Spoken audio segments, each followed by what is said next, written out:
Percaya atau tidak, nasibmu tergantung dari bagaimana kamu menjalani aktivitas setelah bangun tidur.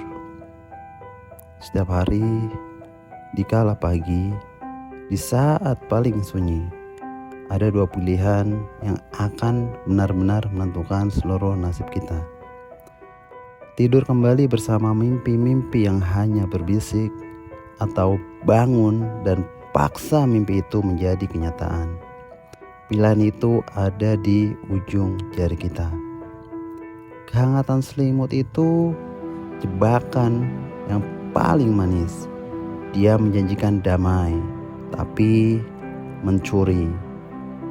Inilah keajaiban fajar. Saat dunia lain masih dikuasai kekacauan dan kebisingan, Anda menemukan sebuah kedamaian yang mematikan. Sebelum email membanjiri kotak masuk kita, sebelum telepon berdering meminta perhatian kita adalah pemegang kendali mutlak. Ini adalah waktu murni, tak terbagi. Waktunya untuk bertanya, siapa yang akan memimpin kita hari ini? Saya atau dunia?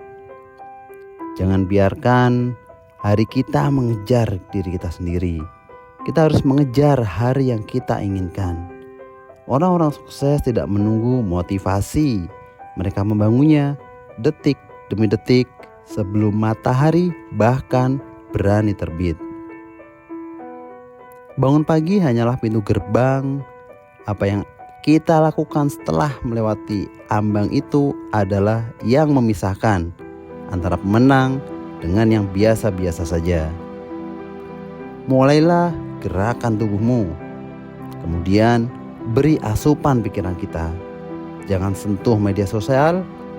Apa yang kita konsumsi di menit-menit awal adalah bahan bakar pikiran yang sangat menentukan. Bacalah. Tuliskan rencana gila kita. Ubah ide liar menjadi kata-kata. Dan yang terpenting, rencanakan perang kita. Tentukan 3 hal yang paling penting yang akan kita selesaikan hari itu.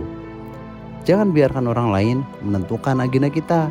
Di pagi hari ini, kita adalah jenderal yang menyusun strategi kemenangan. Tentunya pasti akan ada perlawanan. Pikiran kita akan melawan. Ia akan berbisik dengan sangat lirih dan lembut. Tunda saja. Besok saja. Inilah yang disebut disiplin. Kita harus melawan bisikan-bisikan halus tapi mematikan. Dan cara melawannya adalah dengan kedisiplinan. Latih diri kita untuk memilih tegas di atas nyaman. Karena di tengah malam yang gelap, ketika tidak ada yang melihat, kita sedang melatih otot terpenting, kemauan kita. Jangan menunggu motivasi datang. Motivasi adalah kekasih yang tak setia. Disiplinlah pasangan hidup sejati.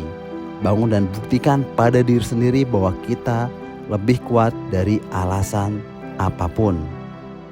Setiap pagi yang kita kuasai menciptakan efek riak.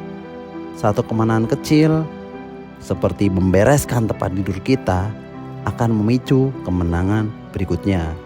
Energi kita menyebar, fokus kita akan menular. Jangan pernah tidur melewati potensi diri kita. Karena kesuksesan yang kita impikan, disiplin yang kita kagumi, kehidupan yang kita dambakan, semuanya menunggu di detik pertama saat kita membuka mata kita untuk menghadapi hari tersebut. Jadi pastikan besok pagi ketika jam alam memanggil kita, ketika selimut memohon, tanyakan sekali lagi pada diri kita, siapa yang akan memimpin kita atau kebiasaan kita, bisikan-bisikan halus yang mematikan. Bangun, kuasai, kita menangkan hari ini karena itu yang akan menentukan bagaimana nasib kita ke depan.